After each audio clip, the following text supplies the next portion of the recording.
Riba disera mafungo SABC uva pano Auckland Park, Johannesburg twi mafungo marwane nga chino chipinga care. G20 main priority is to call for global collective partnership and action.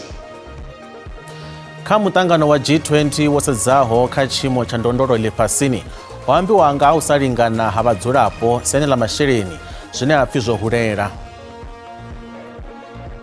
Lieutenant General Mkonazi was recruited by the Central Intelligence Agency, the American one. Ka Commission ya Madlanga hota o Ramabindu Brown Mukhotsi bo bachishumiswa sa tshebi ya zwabusebi. My role in this is to say it wasn't necessary because we had perfectly good provincial teams. Mutodulusi kachimiswa cha KwaZulu-Natal Violence Monitor Dr. Bo Meredith Haas bo nekeza butanzi ka komiti ya Parliament. Nda ndimadekwana ndine chanduko ligege tibatsira mafungo pana ka SABC 2 SABC Plus na Kali High ndolibo shero apayani ngarbe rothe. SABC Leoni Kashweni ya kushirera G20 SA 2025. Usalingana habadzulapo senela mashereni zohurera lipasini nahone zvikubana masiyanda itwa maulwane izvi ndi uyanga mtangano wosedzaho kachimo cha ndondolo lipasini wa G20. Mtangano uyu upfindi wone mutodo wa mtangano muulwane wa G20 chana cha mupresidente wa shango bo Paul Mashatile bakuitira khwelo barangaphanḓa ba lifasi uri basedzese kha mveledziso ya bathu khathi na tshanduko ine ya ḓo ḓisela vhadzulapo zwikhala kha mambiwa avo. Things are happening in South Africa. Good things are happening in Africa. Aya ndi maithinga chanda cha presidente zitevela zwe president wa US wa Donald Trump va amba nga khwangaro ya G20. Madzangano vhadzulapo ari tsireledzo ya vhadzulapo na mishumo ndi zwa ndeme na uri technology itiyo shuma kha u bveledzisa vhathu vhoṱhe. Madzangano aya akuita khwelelo ya uri dzhango la Afrika livhonwe u lingana na maṅwe madzhango. We remain on the periphery of global economic decision making. Our continent contributes less than 4% of global greenhouse emission, yet we bear catastrophic brunt of climate change. Mudzudzanyi wa khwangano yosedzesaho kha kutshile kwa vhathu phumzile mlapongoka uvudza vurumelo uri uve mveledziso ya dzhango la Afrika phanḓa. Africa is not poor. We should be able to industrialize because we have 30% of the world's critical minerals. If Africa is not doing well, it is because we are not providing leadership. Chanda cha president wa Paul Mashatile vari mashango ana katibelela akuthoma vana ipfi. This G20 Social Summit therefore provides us with an unprecedented opportunity to highlight the African agenda and the concerns of the global South inside the world's most platform for international economic agenda and cooperation. Mashatile vari vuledzani vukati ya mashango alifasi wa todeya uitela mveledziso khwaṱhaho tshanduko ya technology khathi na thandulo ya thaidzo dza alifasi uri ufana na tshanduko ya kilima na ndinganelo. Hotosara maḓuvha mana uri khuvhangano ya G20 takutshedze fhano ḓoroboni ya Johannesburg vharangaphanḓa vha ḽifhasi vha ḓo kuvhangana u fara nyambedzano nga zwithu zwo fhambanaho. Thero ya G20 fhano Afrika Tshipembe ndi ine ya amba nga tshumisano, ndinganyelo na uri zwithu zwi kone u bvela phanḓa. U pfha zwinzhi nga khuvhangano iyi na muṱoḓisisi wa SABC Maswile Ralibona. Maswile lo kovhela u ṱanganedza nga mafhungo a Tshivenḓa fhano kha SABC 2. Nga ri thome hafha G20 ndi mini? Madekwana vhuḓi muhashi ra to sedza hetshi tshigwada tshi vhidzwa nga G20. G i vha yo lindela group 20 is the group of 20 zwine zwa khou amba uri ndi mashango mahulwane a fhano shangoni ane o ḓiimisela u shumisana. Haya mashango a shumisana kha zwithu zwinzhi na zwi tshi ḓa na kha kuvhusele, zwa ḓa na kha ikonomi na tshumisano ya trade kana u rengisiwa ha zwibveledzwa zwo fhambananaho. Sa zwino ro sedza mashango haya o sedza mafhungo a climate change ine ya khou threaten kana ya khou shushedza vhuvha hashu fhano shangoni, o sedza mafhungo a zwikolodo zwine zwa khou itea na u rengisela na zwibveledzwa zwoṱhe zwa shango uri vha bvela phanḓa hani vha tshi khou shumisana hu sina ane a ḓo vha khou pha vhuṱungu khazwo, hu sina ṅwana ono khou ḽa muṅwe. Ndi tshone tshipikwa tshihulwane tsha haya mashango uri hu vhe na ndingandingano shangoni ḽoṱhe, hu si Afrika Tshipembe fhedzi, hu si Afrika fhedzi, America, Asia, hoṱhe mashango a tshi khou ṱangana haya a 20 vha tshi khou vharangaphanḓa vha hone vha tshi khou amba nga mveledziso ya mashango avho. Hu na mashango a 19 o rambiwaho kha uyu muṱangano. Ho vho lavheleswa zwifhio a tshi topolwa mashango? Haya mashango a 11 ndi mashango ane a khou ḓa fhano sa vhaeni vha Afrika Tshipembe ha weli kha heyi grupu ya 20 fhedzi ndi vhaeni vha Afrika Tshipembe. A ri to sedza mashango mavhili fhedzi khayo khayo a 11 o rambiwaho ndi shango la Nigeria, ndi shango la Egypt, mashango ane a vha fhano kha dzhango la Afrika. Haya mashango ra a sedza ana vhuḽedzani havhuḓi na Afrika na shango la Afrika Tshipembe. Nigeria hu na oil, Egypt hu na oil, hu na cotton, hu na zwiṅwe zwibveledzwa zwinzhi zwine Afrika Tshipembe ḽa khou zwi ṱoḓa. Ri sedze na shango la Switzerland line ḽi tou vhidziwa pfhi ndi yone headquarters ya zwa masheleni. Afrika Tshipembe na ḽone kha ya mashango mararu ane ndo no amba ngawo, Egypt, Nigeria na Switzerland, lina vhuḽedzani naho nahone zwine zwa vha zwi khou itea kha mashango Afrika Tshipembe ḽi khou zwi ṱoḓa uri na kha shango la fhano Afrika Tshipembe zwi iteye. Fhedzi u vha vhidza uri vha ḓe fhano Afrika Tshipembe vha ḓe vha dzhenele hoyu muṱangano wa G20 zwi vha zwi khou amba uri Afrika Tshipembe khou ḓo ri maipfi aḽo kana mulaedza waḽo une Afrika Tshipembe ḽa khou isa kha heyi G20 summit u vhe u na vhuleme ngauri hu ḓo vha na vha ni khou sapota uri na riṋe ri khou ima na Afrika Tshipembe lune ra zwi ḓivha uri Afrika Tshipembe zwiṅwe zwine vha khou zwi ṱoḓa ndi mafhungo a u lwa na zwikolodo zwa shango zwi no khou itea, ndi mafhungo a climate change na mafhungo a ndingandikanelo kana equality ngauri hu na inequality khulwanesa Afrika na hoṱhe shango ḽoṱhe. Mbuso ya u fhedzisela u sa vha hone ya muphuresidennde wa USA ndi vho Donald Trump, ndi vhona ungari zwi nga kwama hani uyu muṱangano?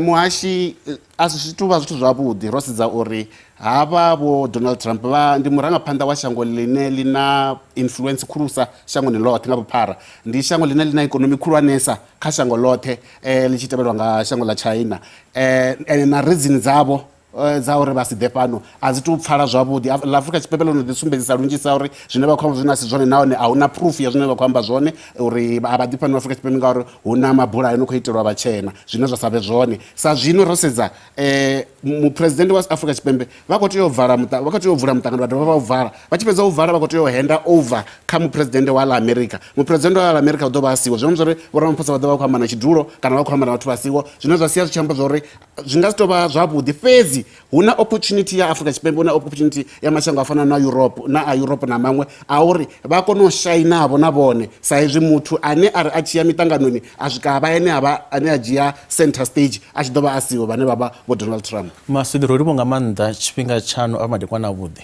Nda Ramafhungo wa SABC Lungamani Mufandilani o bva na musi he a livha fhaḽa Soweto a vhudzisa vhaṅwe vha vhadzulapo nga zwine vha ḓivha nga ha G20 na ndavhelelo dzavho.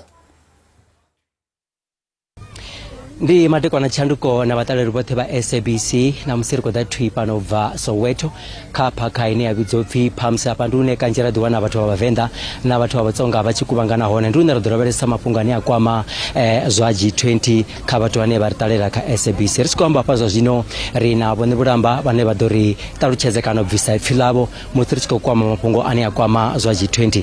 Vhone Vhulamba ndi madekwana ri khou vha ṱanganedza fhano kha SABC 2 kha mafhungo a Tshivenḓa. Musi ri tshi amba nga G20 vha vhuya vha pfesesa vhori ri vha ri tshi khou amba nga mini? Ane a u tou vha vhona zwinzhi zwine nda zwi pfesesa mara fhedzi zwine nda ḓivha nyana nga G20 ndi ḓivha zwezwo ri i tou vha ṱhanganyelano ya mashango a 20 o pfumesaho, ndi zwone zwine nda nga ri ndi ḓivha zwone.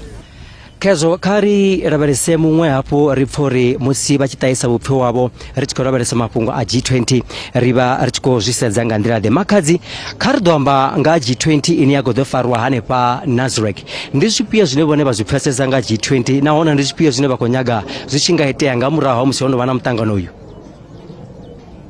nezvine ndakonyaga zvichidoiteya pano South Africa ndiamusi uchidocreatiwa mishumo uyangadzi skills dzavatu and then ube muthu mumwe na mumwe ngauri pano rina 11 languages and then zvisasidzi uri ndipio culture ndikukoiteya mini kezo ari mudirabelesa rautopedzisira ripfori kamusi mukara vadoritaritsedza vozvinji nga mapungo ane akwama G20 mukara vapfesesa mini nga G20 pano kala Afrika Chipembe G20 nditokubona ichikotoma ka G7 mashango pfumesawo vapfori kamusi usada avo Donald Trump pano kamutangano wa G20 kavone vapfo ungari ndi zvithu zvotoita aniyo usada havo iyi azitova na chitu chonopfikezo ngari zvazvino iyi ina una economic muscle ya America ina kuri aringatokona kushavira kayo mara pezi ara uri ratokona kutangana ka vathu vonokotangana panoni baba na mutangano vachikubvisa avalani vo Donald Trump vori avawo apanoni zviadhiva ri rakonobvera panda ri kholiwa chanduko ndi musi richikoamba na vamwe vataleli vashu vachikusumbedzisa zvine vapfesesa zvone nga mapungo ane akwama G20 kana mbumbano ya mashango a fumbiri ini yakodova zvine zvino pano kala Afrika Chipembe yotosalelwa nga mazuva mana pedzi mwedzi wa Laramatote ali pasi atovosedzesa Afrika Chipembe SABC sakhasho ine yakusvierera G20 2025 ivadhisira khasho iyo twi kavateverere zvote zvine zvodova zvikuitea kazvitichi zvavo zva radio zva 18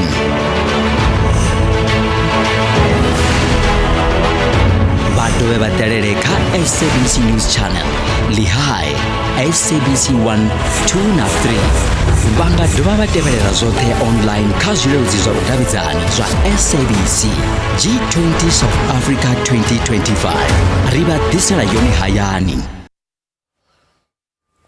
Presidente Vho Cyril Ramaphosa vari khamphani dza migodi dzifanira u edza khamphani ya migodi ya Ivan Platts nga u takula vhadzulapo vha henefho khathihi na u thusa siani ḽa nḓisedzo ya tshumelo. Presidente vho amba izwi vha tshi khou vula mugodi muswa wa Ivan Platts ngei Mokopane vunḓuni ḽa Limpopo. Ivan Platts ndi vhaṅwe vha vhabveledzi vhahulwanesa vha platinum na koporo ḽifhasini.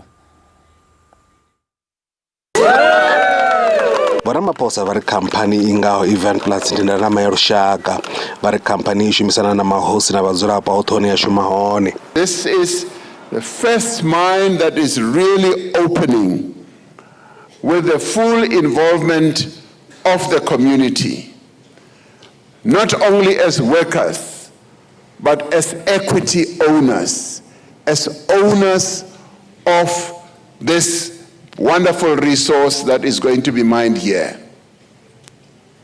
So this mine is breaking new ground. It is making history. It is opening up a new chapter of how mining should really be done in our country. Vho Ramaphosa vari Ivan Platts I dovha hafhu ya ḓidzhenisa kha zwa tshumelo tshitshavhani.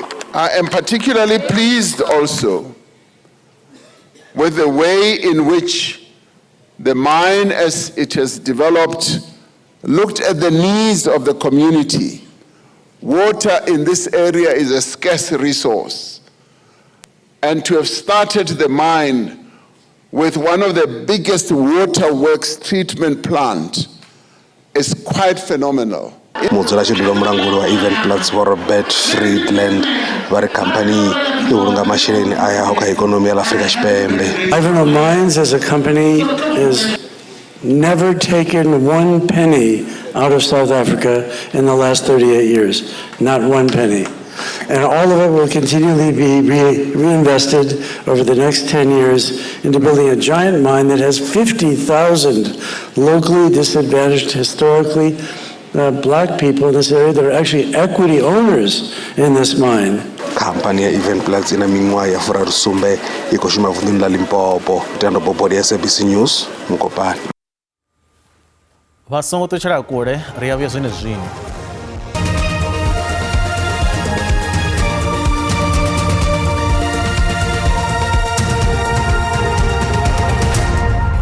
Ri a ṱanganedza hafhu kha SABC 2, SABC Plus na kha Lihai nga ri bvele phanḓa. Mṱoḓulusi kha tshiimiswa tsha KwaZulu-Natal Violence Monitor Dr. Vho Mary Dehas vha khou dovholola zwa uri u fhaladziwa ha khethekanyo ya mapholisa ya u lwa na mabulayo a mapolitiki kana PKTT yo vha i tsheo yavhuḓi. Nga nnḓa izwo vha khou tenda uri vho ita na u ṅwalela luṅwalo minista wa muhasho wa mapholisa Vho Sinzo Mchunu vha tshi khou gwa uri vha fhaladze khethekanyo iyo ya PKTT.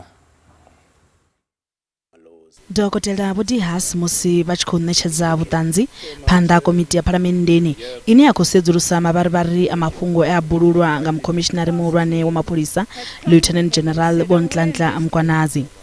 Vho ḓo vhudzisesa uri mbuno dzavho dza u faladza tshigwada tsho khetheaho tsha ṱhoḓisiso dza mabulayo a vhorapolitiki kana PKTT zwavhuḓivhuḓi ndi dzifhio.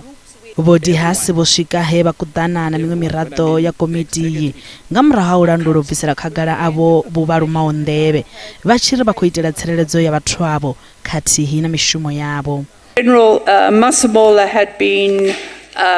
had actually been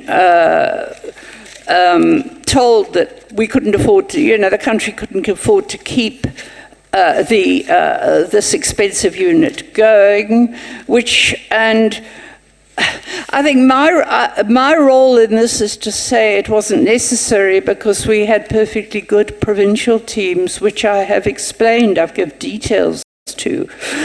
And I had never in my life, in all the years I've kind of worked with police, we've often cooperated. I've put them in touch with people when they're investigating, including back in the 90s. And I have never in my life heard of a task team running around with members of National Intervention Unit. Murangaphanḓa wa vhuṱanzi Vho Norman Arendse vha tshi bva mulomo vho ṱahisa uri vhuṱanzi ha Vho Dehas a vhu na ngoho khaho. Much of her evidence or the information that she's sharing with the committee is based on a network of information that she receives much from third parties and other sources and is not direct evidence. Komiti ya phalamenndeni I kha ḓi bvela phanḓa. Khomishini ya Madlanga yo ḓiwana I tshi khou vhudzwa nga ha mafhungo ane a kwama zwa vhusevhi he ya pfa uri zhendedzi ḽa zwa vhusevhi ḽa Amerika kana CIA ḽo kona u kunga khosi khulu ya lushaka lwa mazulu khathihi na mukhomishinari wa mapholisa vunḓuni ḽa KwaZulu-Natal Vho Nhlanhla Mkhwanazi. Nga nnḓa izwo ramabindu a re mafhungoni Vho Brown Mokgotsi vha pfi vho shumiswa sa tsevhi ya zwa vhusevhi.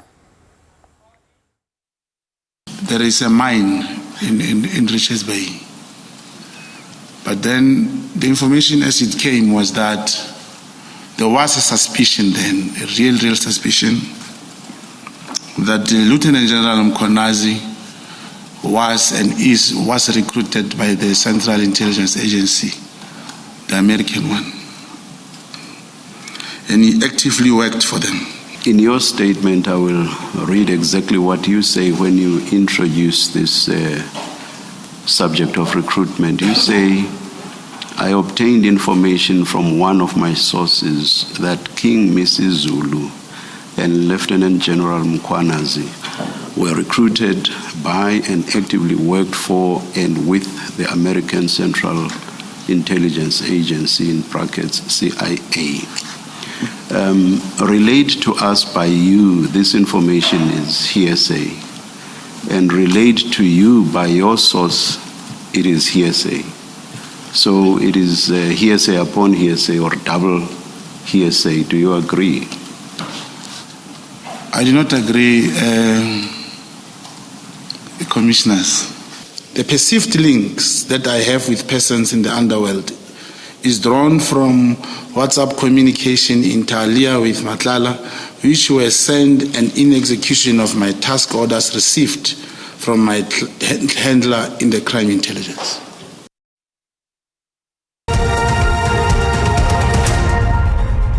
zwa zwino ri vha mafhungo a zwa ikonomi hune randa ya vhonala yo dzika musi i tshi vhambedzwa na maṅwe masheleni mahulwane a ḽifhasi.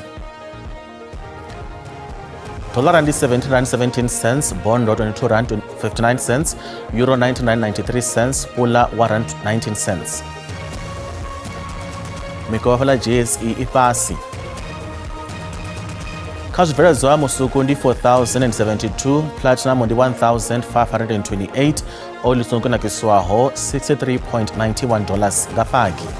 Mafhungo ana musi ogumanefa mutsho wa tevhela zwino na dzivhulani nenjelele apa madekwana a nṱhesa o andaho sipatutshedzo nda